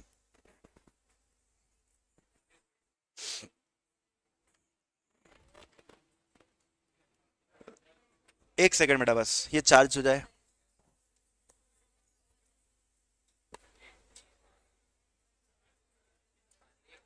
Break थोड़ी बेटा, ब्रेक ब्रेक थोड़ी, देखो 6 क्वेश्चन बचे, कर लो, खत्म हो जाएगा ना, फिर ब्रेक, फिर आराम से एंजॉय करो। क्या समस्या है, नहीं वो भी पीना पड़ता बेटा।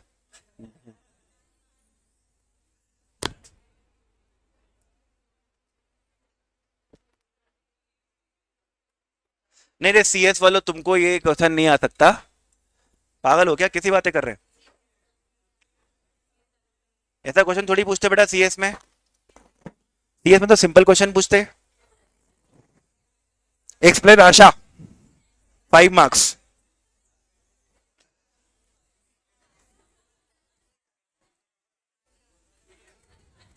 बट यस क्या होगा, देख बेटा, तूने ये क्वेश्चन देख रखा होगा ना, तो तुम लोगों को ये लगेगा कि तू ये क्वेश्चन देख रखा ना, कोई सा भी तूफान आ जाए हमारे सामने, हमको फर्क नहीं पड़ता, समझे। तो वो चीज अच्छी है कि एक लेवल का ज्यादा करोगे, ज्यादा बेटर है।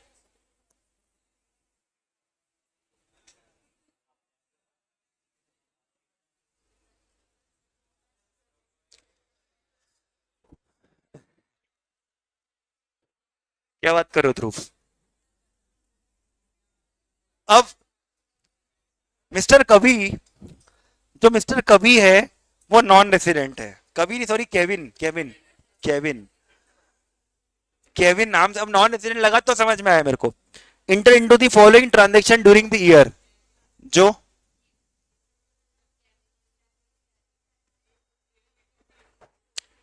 बेटा मैंने कल, आपने कल का लेक्चर अटेंड नहीं किया हमेशा, कल का लेक्चर,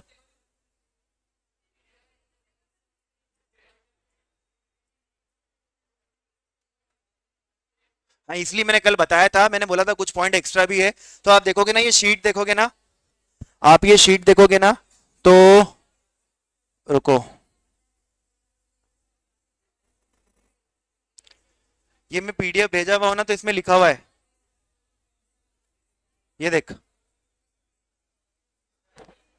बेटा। मैंने सोचा था कि ना आप लोगों की क्लास थी ना, निखिल सर की कल क्लास में 2:30 बजे चालू हो गई थी, आपको कैसे इन्फॉर्म करता।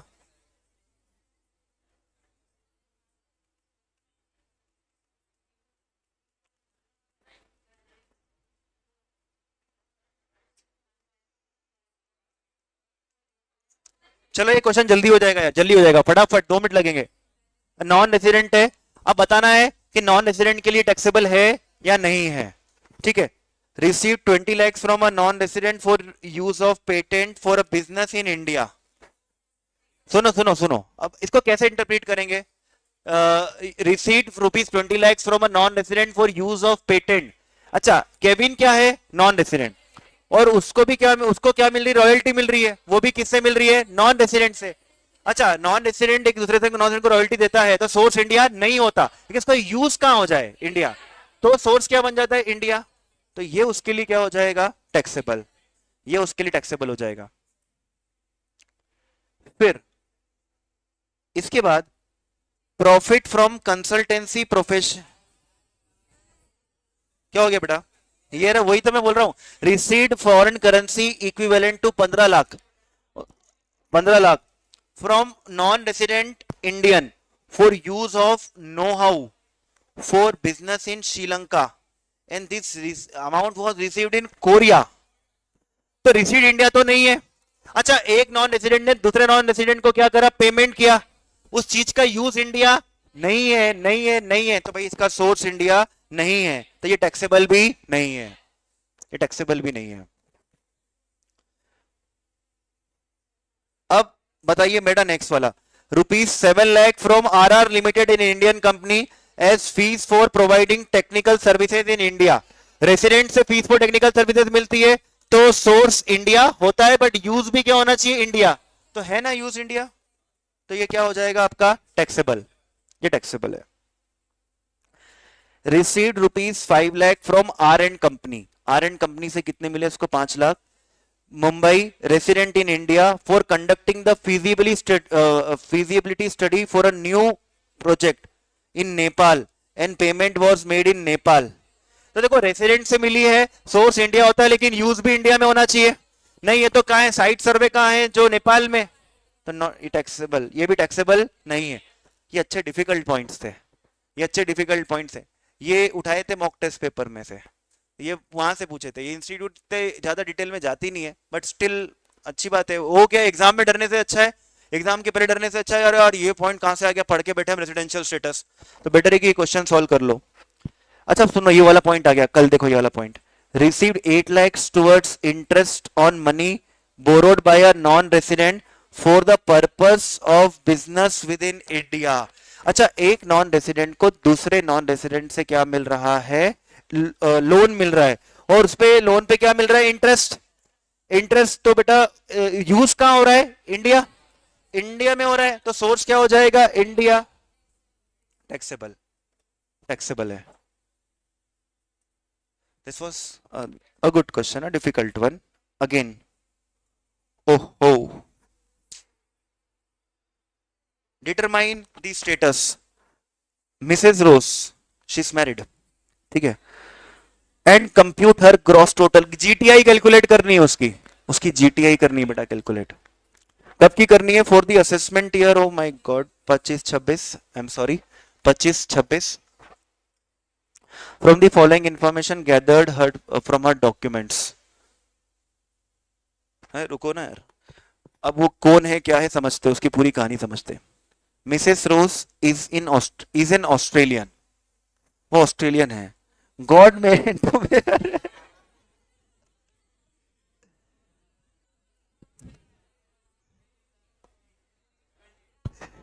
Got married to mister Ram of India in Australia. नाम चेंज, नाम चेंज करना पड़ेगा बेटा, अच्छा ही लग रहा ना, हाँ, इन ऑस्ट्रेलिया। अच्छा सुनो ना, अब शादी वादी कब हुई जरा समझते यार। पहले तो मैं क्या करता हूँ मालूम है, जब इतनी सारी डेट्स आ जाती ना, ये इतनी सारी डेट्स आ जाती ना, मैं क्या करता हूँ मालूम है, पहले तो लिख लेता हूँ भाई 24-25। वो इतनी सारी डेट में से कौन सा अपना 24 कौन सा अपना 25 समझ में नहीं आता, क्योंकि मई 25 भी हो सकता है, लेकिन मई 25 तो एग्जाम है अपने, तो 31 मार्च 25, 31 मार्च 25 पे खत्म हो जाएगा ना अपना सिलेबस। तो वो ऐसा, ये 31 मार्च 25 तक लेना, ऐसा लिख के रख लिया। अब यार 2-1-24, 2-1-24 मतलब क्या होता, 2-1-24 मतलब जनवरी, 2-1-24 मतलब न्यू ईयर के आसपास, शादी हुई इसकी न्यू ईयर के आसपास बच्चों। अब देखो ये 24 अपना साल नहीं है, अपना साल तो कब चालू होगा, और वैसे भी ये अभी कहां पर है, अभी तो ऑस्ट्रेलिया में, शादी ऑस्ट्रेलिया में हुई, तो अभी तो ये ऑस्ट्रेलिया में ही है। And came to India, Mrs Rose पहली बार इंडिया आई बेटा, मिसेस रोज पहली बार इंडिया आई कब, 18 फरवरी, पूरा मतलब बाद में आए ये लोग, 18 फरवरी 2024। अभी भी अपना साल चालू नहीं हुआ यार, क्या बात कर रहे हो, अभी तक अपने साल में नहीं आई है। लेकिन अब वो गई कब, that is important. India is a big country, अब ये लोग क्या कर रहे होंगे, घूम रहे होंगे। She left for Australia on 15/9/24, 15/9/24। तो सुनो ना, 15/9/24 मतलब अपना साल कहां से चालू हो रहा है, 1 अप्रैल से, तो अप्रैल के 30 दिन, मई के 31, मई के बाद क्या आता है जून, जून के बाद जुलाई, जुलाई के बाद अगस्त, अगस्त के बाद सितंबर, सितंबर के कितने 15, यही आ रहा है क्या, देखो कितने दिन थे 168, 168। अच्छा मिसेस रोज जो है, मिसेस रोज ने फर्स्ट कंडीशन तो फुलफिल नहीं करी, फर्स्ट कंडीशन तो क्या थी, 182 डेज या उससे ज्यादा। अच्छा इस पे सेकंड एप्लीकेबल होगी कि नहीं होगी, होगी ना, अरे रोज ये इंडियन सिटीजन थोड़ी है, वो तो इंडिया आ रही है कौन, वो राम जी लेके आए ना उसको इंडिया, वो तो ऑस्ट्रेलिया की है, वो तो ऑस्ट्रेलियन है बेटा, किसी बात कर रहे हो आप, तो ऑस्ट्रेलियन, उस पर सेकंड कंडीशन भी क्या होगी, अप्लाई। हाँ अब क्या होगा, सेकंड कंडीशन एप्लीकेबल होगी ना, तो 168 तो हो गए, अब पिछले कितने साल देखने पड़ेंगे, 4 साल। अब यार नहीं नहीं किसी बात कर रहे बेटा, वो आई ना 1 जनवरी को, तो आई ना कम से कम, कब आई, 1 जनवरी, जनवरी से लेके 2 जनवरी, सॉरी 2 जनवरी से लेके 31 मार्च, है ना, तो कितने दिन हो रहे बेटा, यहां से यहां तक अपने 43 डेज समथिंग, कितने दिन हो रहे हैं 43। देखो जनवरी के कितने दिन होते हैं, जनवरी के कितने दिन होते हैं, जनवरी जनवरी जनवरी जनवरी, दो दो को भी काउंट करना है, तो जनवरी के 30 दिन, जनवरी के 30, जनवरी के बाद क्या आता है फरवरी, सुनो ना फरवरी लीव तो नहीं था, 2024 मतलब लीव था, एक दिन एक्स्ट्रा मिले उनको, 29 डेज, और फिर मार्च के कितने दिन 31,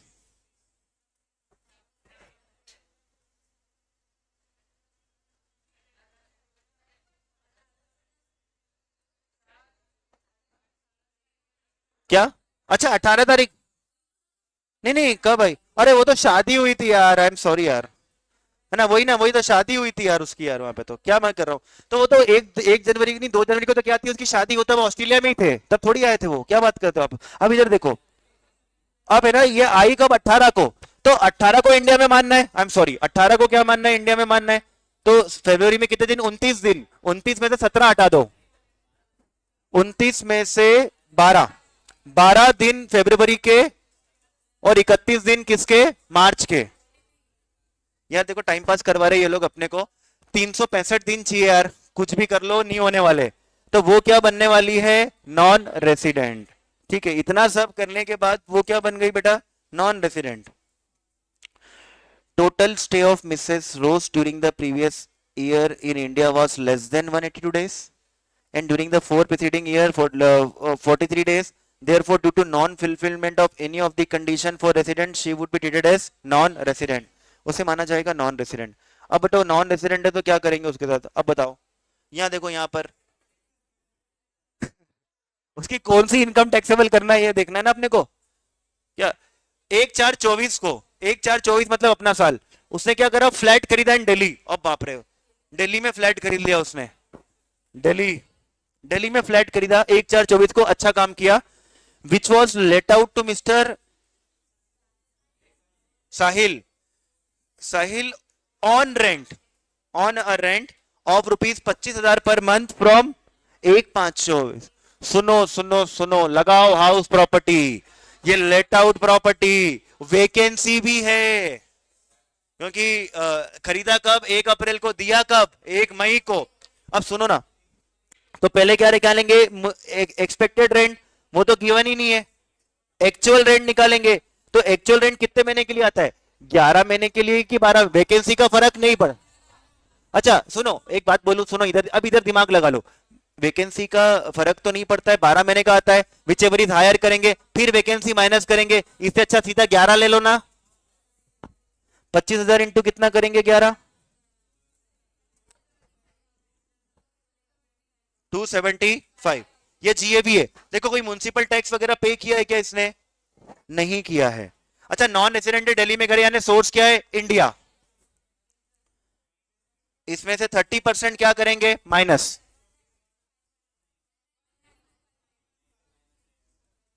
है ना। तो वो आएगा इसकी, ये 275, इसमें से ये 30% माइनस करेंगे, 80 to 500। अब देखो आगे क्या लिखा हुआ है, she had taken a loan from Indian bank for purchase of his flat. उसमें इंटरेस्ट कितना लगा है बेटा, 1,85,500। तो इंटरेस्ट भी क्या करेंगे, माइनस। 24A और 24B,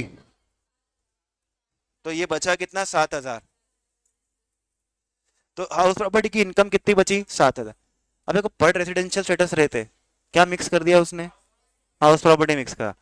अब ना आप बोलो सर, जब क्लास में स्टार्टिंग में ये क्वेश्चन करा दो, कैसे पॉसिबल है? अब जब मैं आपको रेजिडेंशियल स्टेटस पढ़ा रहा हूँ, कुछ बच्चों ने हाउस प्रॉपर्टी पढ़ाई अभी तक भी नहीं पढ़ा हुआ, कुछ लोगों ने तो अब है ना, वो हाउस प्रॉपर्टी का जो हेड है यहाँ पे मिक्स कर रहे हैं। आखिरी में ही करने पड़ते हैं ऐसे क्वेश्चन। आप बोलते हैं ना टोटल इनकम के क्वेश्चन का, तो टोटल इनकम के क्वेश्चन ऐसे भी होते हैं। अब है ना, समस्या ये है, इसलिए ज्यादा दिमाग लगाने से अच्छा है जो इंस्टीट्यूट के मटेरियल में टोटल इनकम के क्वेश्चन है ना, वो तो इतने अच्छे कर लो कि इसमें से आ गया। अपन हर चैप्टर में जो मटेरियल इंस्टीट्यूट का है, जो डिफिकल्ट आप देख रहे हो, क्वेश्चन मैंने इजी चूज नहीं किए।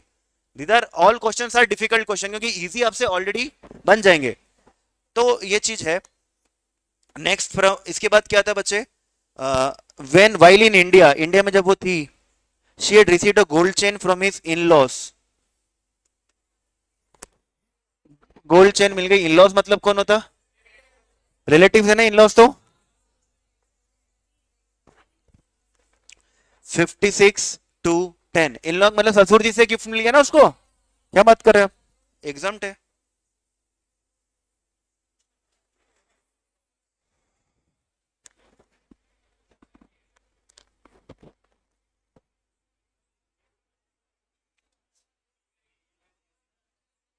बस बच्चों कितने क्वेश्चन हो रहे, ओनली 3 क्वेश्चन। 11, 12, 13, 14, 4 क्वेश्चन जारी क्वेश्चन है बस। चलो 14 तक ही तो है बच्चों। 12 के बाद बेटा 13 भी है, उसके बाद 14 भी है। कैसी बातें कर रहे हैं आप? चलो पहले ये कर लेते, रोहिणी को देख लेते हैं। पहले रोहिणी देख लेते हैं यार, है ना।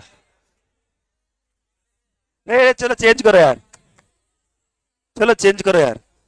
थॉम मिस्टर थॉमस ही सही है बेटा। Mister Thomas a citizen of Japan, Japan के वो comes to India for the first time during the year 1920 or 1920. During the financial year 2021, 21, 22, 22, 23, 23, 24 and 24, 25. He was in India for 50 दिन, 65 दिन, 95 days, 150 days, 75। अच्छा सुनो, सबसे पहले तो अपना साल लिख दो यार। इसमें इसमें कितने दिन था, 75।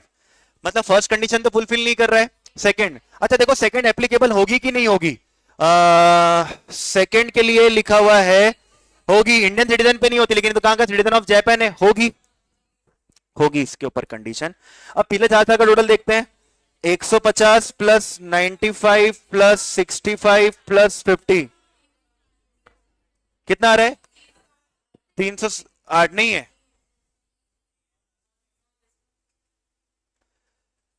नहीं है, non resident. The individual is non resident.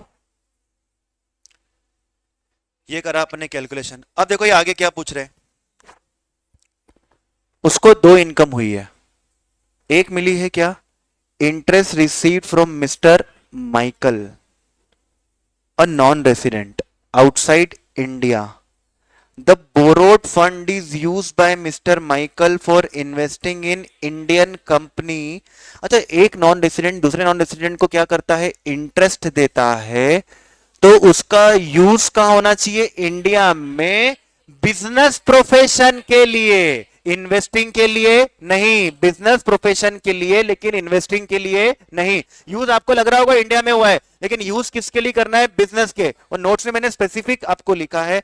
तो बेटा ये क्या होगा, उसके लिए टैक्सेबल नहीं है, ये उसके लिए नॉट टैक्सेबल, ये उसके लिए टैक्सेबल नहीं। तो सीएस वालों ये पॉइंट आपको स्पेशल पॉइंट था, उसको आपको नोट्स में मैंने दे रखा है, उसको लिखना पड़ेगा, तो आप देखना उस चीज को। कल आपने क्लास अटेंड नहीं कर पाए थे इसलिए। नेक्स्ट बात थी, he is also engaged in business of running news agency, news agency है, and earn income of ₹5 lakh from collection of news and views in India for transmission outside India. तो आपको याद है वो बिजनेस कनेक्शन में मानते नहीं है ना, बिजनेस कनेक्शन के अंदर इंक्लूड नहीं किया जाता, ठीक है। No income shall deem to accrue arise in India through और from activities which are confined to collection of news and views from India, तो वो बिजनेस कनेक्शन नहीं है। फिर इसके बाद he entered into an agreement with ABC and Company, a partnership firm for transfer of technical document and design for providing services relating thereto, to set up a steel manufacturing plant in India. He charged 15 lakh for services in India। तो बेटा ये taxable है, क्योंकि loyalty है, royalty किससे मिल रही है, resident से, और यूज कहां हो रहा है, इंडिया, तो फिर इसका तो सोर्स क्या बन जाएगा, इंडिया, और ये टैक्सेबल है। अच्छा, रॉयल्टी और एफटीएस के लिए ये नहीं देखना है कि बिजनेस है कि नहीं है, ये तो अच्छी बात है कि इसमें क्या निकल गया, बिजनेस, बट वो देखने की जरूरत नहीं है। That was question number 11। Every question is very special. मैंने आपको बोला, मैंने वही क्वेश्चन डाले हैं जो बहुत स्पेशल हो। जब बच्चे बोल रहे होंगे पेपर बहुत डिफिकल्ट आया, टफ आया, ये आया, तो फिर हर चैप्टर के अपन ऐसे क्वेश्चन करके जाएंगे तो समस्या नहीं। नॉर्मल क्वेश्चंस की सबने प्रिपरेशन मुझे पता है कर रखी है। सर ये पीडीएफ शेयर कर दी है आपने, बेटा कर दी, बेटा कर दी है। चलो आनंद को बाद में देखते, कृष्णा को चलो बाद में देखते, चलो देख ही लेते क्या समस्या है। मिस्टर कृष्णा, जो मिस्टर क्रिश है वो इंडिया का सिटीजन है, अरे बाप रे ये इंडिया का सिटीजन है। अब ये अपने को 15 लाख सबके लिए परेशान कर सकता है, वो टीम रेसिडेंट के लिए परेशान कर सकता है। ये इंडिया घूमने आए क्यों, नहीं आए ना। A citizen of India serving ही, अच्छा वही है, वही है, मिनिस्ट्री ऑफ फाइनेंस इन, अच्छा in India, was transferred to Indian embassy in UK. वो कब चला गया, अरे गया ये 15 मार्च 24 को गया। तो अपना साल कब से चालू होता भाई, सबसे पहले अपना साल चालू करेंगे अपन, अपने को कोई मतलब नहीं है भाई, कोई मतलब नहीं है। His income during the financial year 24-25 is as follows, उसको ये सारी इनकम हो रही है। Mister Krishna did not come to India during the financial year 24-25। तो बेटा 24-25 में तो एक भी दिन इंडिया में नहीं था। अब मुझे बताओ क्या होगा, वो है ना, वो एक भी दिन इंडिया में नहीं था, तो देखो विजिट के लिए भी नहीं आया ना वो तो इंडिया में, तो फिर आपकी फर्स्ट कंडीशन भी एप्लीकेबल नहीं है और सेकंड कंडीशन भी एप्लीकेबल नहीं है। कम से कम कुछ दिन तो आए इंडिया के अंदर, विजिट के लिए आए तो अपन समझते, फिर अप्लाई करते। अच्छा, जो कहीं का भी रेसिडेंट नहीं है तो ऐसा भी कुछ नहीं लग रहा है यार, वो तो यहाँ पे है ही सही। और लेकिन सुनना बच्चों, एक बात हमेशा याद रखो, आप भले ही रेसिडेंट नहीं हो, नॉन रेसिडेंट हो, लेकिन आपको इंडियन गवर्नमेंट से क्या मिलती है, सैलरी मिलती है, तो उस पर इंडिया में क्या लगेगा, टैक्स, क्योंकि उसका सोर्स क्या हो जाएगा, इंडिया। लेकिन क्या एग्जम्प्ट रहेगा इसका, फॉरेन अलावेंसेस और जो पर्क्स है वो एग्जम्प्ट है। Rent from house situated in UK received in UK, ये टैक्सेबल नहीं है। नहीं, रेमिटेड फर्स्ट टाइम कहां मिला, पहली बार कहां मिला, देखो रिसीव्ड इन यूके, फिर इंडिया भेजा, तो रिसिप्ट का मतलब होता है first time receipt. Interest on, देखो ये मैंने बताया, interest on post office saving bank account, और वो भी कहां पर है, इंडिया में। तो ये कितना एग्जाम्प्ट है, 3500। तो 3500 एग्जाम्प्ट है, बचा हुआ क्या हो जाएगा, टैक्सेबल।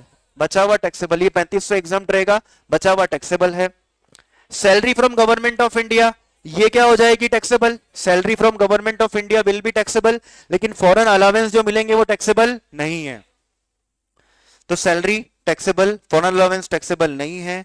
और देखो सैलरी में याद रखना बच्चों, सैलरी टैक्सेबल है ना, तो फिर वो ग्रॉस सैलरी है तो उसमें डिडक्शन कितने की देनी पड़ेगी, 50,000 की। और डीटीआर हो गया तो उसमें लिमिट अब कितनी हो गई है, 75,000। तो अभी तो अपन ने deduction they the. Income from house property is not taxable, तो वो 0 कर दिया। इनकम फ्रॉम पोस्ट ऑफिस कितना हो गया, 1,000, तो ये आपका आ गया जीटीआई। अच्छा सुनो, एटीटीटीए के अंदर क्या होता है, एटीटीटीए के अंदर क्या होता है, interest on saving bank account deduction मिलती है कितने तक, 10,000 तक, 1,000 मिल जाएगी। कल मैंने आपको बोला भी था, TTA saving bank post office में क्या होगा, 3500 एग्जाम करने के बाद जो इनकम जुड़ेगी एक्स्ट्रा 10,000 तक की क्या मिल जाएगी, उसकी डिडक्शन एटीटीटीए में। Second last question, second last question.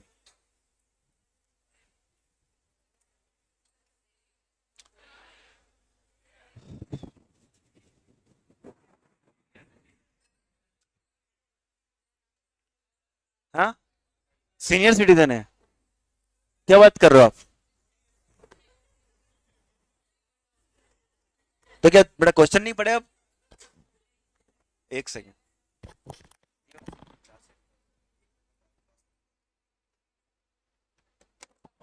तो चलो सॉल्व तो करना ही पड़ेगा, क्या कर सकते हैं। मिसेस रोहिणी, एजेड 62 साल, was born and brought up, born and brought up in Delhi. She got married in Russia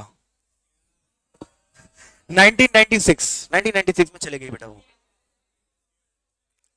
1,000 है मतलब बेटा, समझा नहीं मैं। 1,000 वो, अच्छा पहले वाले क्वेश्चन का पूछ रहे बेटा, आपको मैंने बताया था ना, टीटीए में रिडक्शन मिल जाती है saving bank account post office account की 10,000 तक। तो जो एक्स्ट्रा 1,000 बच गए थे ना, उसकी डिडक्शन दे देंगे अपन, कुशल।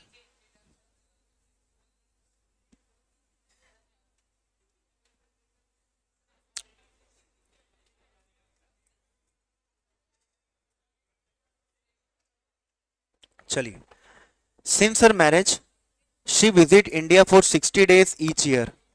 वो हर साल इंडिया कितने दिन आती है, 60 दिन, during her summer break. Following are the details of her income. बच्चों वो हर साल 60 दिन ही आई, तो 60 दिन आई, और पिछले 4 सालों का भी टोटल देखेंगे तो कितना होगा, 60 इंटू 4, तो 60 इंटू 4 कितना होगा, 240,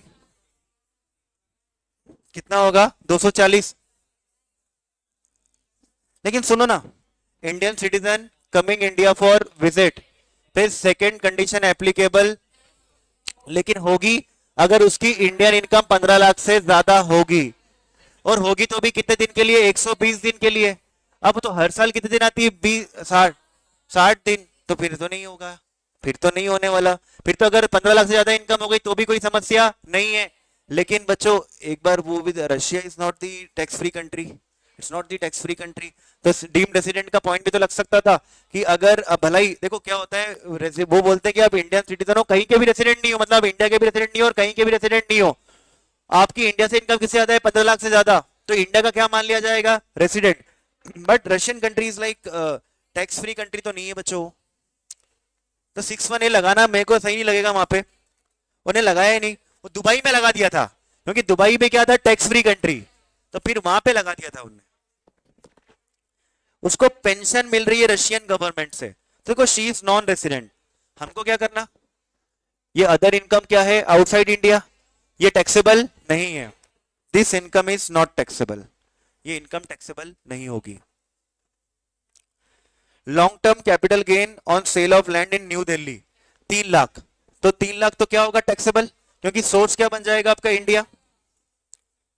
short term capital gain on a listed share company, तो बेटा ये भी टैक्सेबल हो जाएगा, ये भी क्या हो जाएगा, टैक्सेबल। कितना हो जाएगा, 60,000, तो ये 60,000 क्या रहेगा आपका taxable, listed shares in India. Premium paid to Russian life insurance company 75,000 की। आपको मैंने बोला दुबई वाला भी वो करवाया था, ये इसलिए पॉइंट को दुबई ये वाली की भी क्या मिलेगी, डिडक्शन मिलेगी, तो डिडक्शन वाला पॉइंट है। Rent received equivalent to annual value. अच्छा एनुअल वैल्यू मतलब एनएवी, मतलब 30% क्या करना है, माइनस करना है। अभी 30% माइनस नहीं हुए हैं तो 63,000, तो 63,000 प्लस आ जाएगा आपका 4,23,000। और रशियन कंपनी को जो उसने इंश्योरेंस पे करी है वो कितना है 75, वो माइनस करो, आंसर कितना आएगा 360। एक सेकेंड रुकना, एक बात और याद रखना है, मेरे को बताना है। सुनो इसमें एक बहुत स्पेशल बात है, स्पेशल बात अभी बता देता हूं। ये बच्चा गलती कर ही देगा, वो बात बताने दो 2 मिनट के लिए। एक सेकंड बस पेंसिल चार्ज हो जाने दो। यहां सबसे गलती होती है। अपन क्या करेंगे बेटा, यहां पर आप देखोगे ना 75,000 की प्रीमियम दी और हर बच्चा क्या करेगा 75,000 माइनस कर देगा, क्योंकि सबको लग रहा है 1.5 लाख से तो क्या है कम है, लेकिन ये लोग अपने पे जाल फेंक रहे हैं। मैं बताता हूं कैसे। इनने जाल फेंका है और उसमें आधे बच्चे फंस गए। सुनो ना, आपको मैंने क्या पढ़ाया था, आजा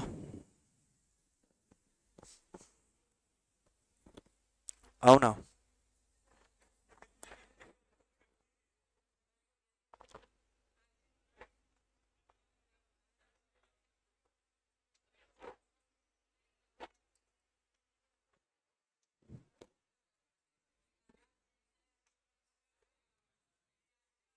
मिलेगी, बिल्कुल मिलेगी।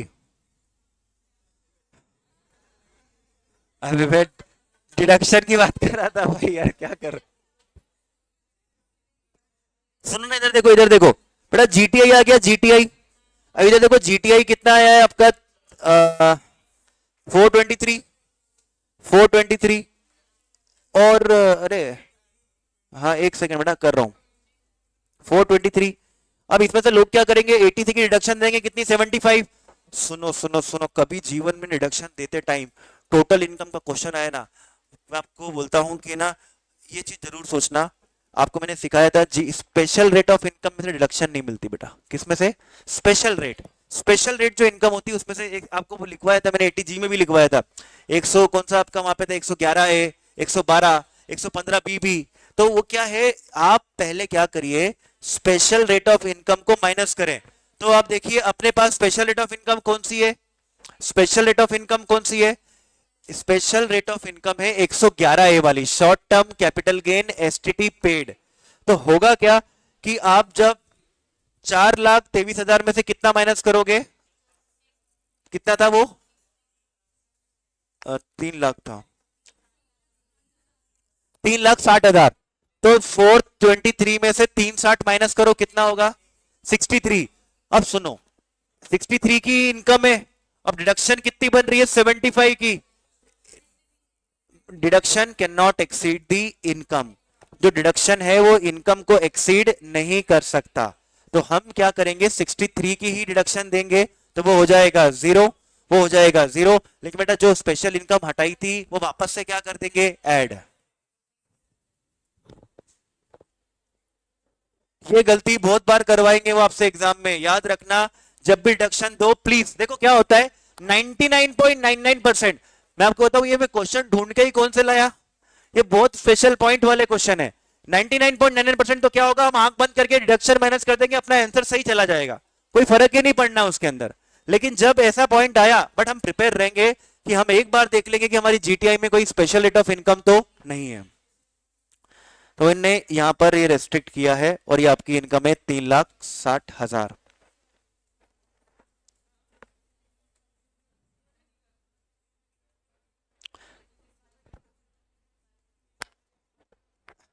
एंड द लास्ट क्वेश्चन बच्चों, आपको कल मैंने एक पॉइंट बताया था, Indian citizen crew member of an Indian ship which is foreign bound ship. तो उसके अंदर डेज कैलकुलेशन का तरीका अलग होता है। टोटल लिखेंगे 365, जिस दिन से सर्टिफिकेट साइन इन किया और जब से साइन ऑफ किया वो दिन काउंट करके 365 में से क्या कर देंगे माइनस। तो ये आनंद है ना, आनंद, ये आनंद गया था शिप के साथ, which is Singapore bound ship, है ना, फॉरेन बाउंड शिप। तो अपन ने क्या करा, उसके दिन लिख लिए। दिन कितने थे,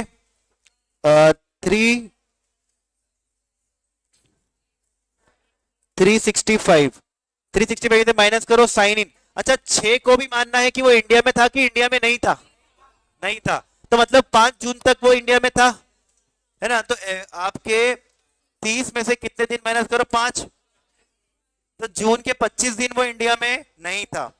जून के 25, जुलाई के 31 करके गए, और 9 तारीख को वो आ गया साइन ऑफ करने के लिए। भला ही वो इंडिया में खड़ा था, लेकिन क्या मानना है, वो इंडिया में नहीं था, नो को भी इंडिया में नहीं था। तो टोटल कितना आया, 187। तो 365 में से कितना माइनस करना है, 187, 187। हमेशा याद रखिए, जब हम वो कैलकुलेशन करते हैं ना नॉर्मल तरीके में, आने वाले दिन को भी इंडिया मानते हैं और जाने वाले दिन को भी क्या करते हैं, इंडिया। लेकिन जब ये फॉरेन बाउंड शिप वाला क्वेश्चन आता है ना, इसमें जिस दिन साइन इन करता है, जिस दिन साइन ऑफ करता है, वो मानते हैं कि उस दिन इंडिया में था ही नहीं। तो हमने 187 माइनस करा, और बच्चों कितना आ रहा है इसका स्टे, 179। अच्छा, 179 आ रहा है। इस पे Indian citizen crew member of an Indian ship, Indian citizen crew member of an Indian ship या फॉरेन शिप कोई भी हो, सेकंड कंडीशन तो एप्लीकेबल होती नहीं है। फर्स्ट के हिसाब से ही 180 डेज होने चाहिए थे, नहीं हुए, नॉन रेसिडेंट है। वो क्या है, नॉन रेसिडेंट है।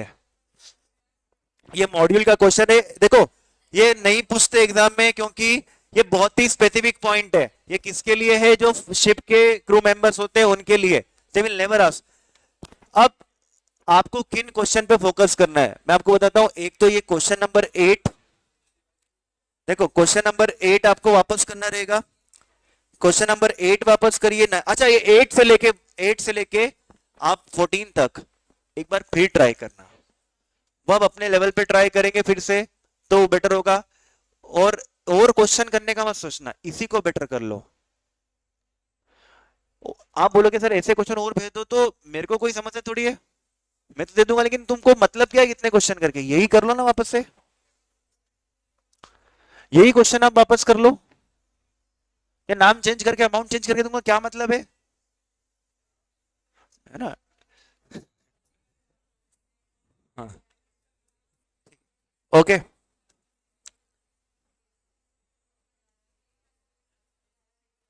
हाँ, मतलब फिर वो डिडक्शन पढ़ने के बाद और हो जाएगा। देखो मैंने आपको बोला प्रोविजन पे फोकस करना, या डिडक्शन जो है वो 80 टीटीए आ गई, 80 सी आ गई, तो 80 डी भी तो आ सकती थी, फिर 80 यू भी आ सकती थी डिसेबल होने का, बीमार है तो 80 डीडीबी भी आ सकता था। तो कितना, इसलिए पहले ये रैप में मतलब पहले प्रोविजन पे क्या करिए, ग्रिप करिए। प्रोविजन पे ग्रिप होगा तो ये होगा ज्यादा better. Okay, so thank you, है ना, थैंक यू। बस आज के लिए इतना ही बेटा।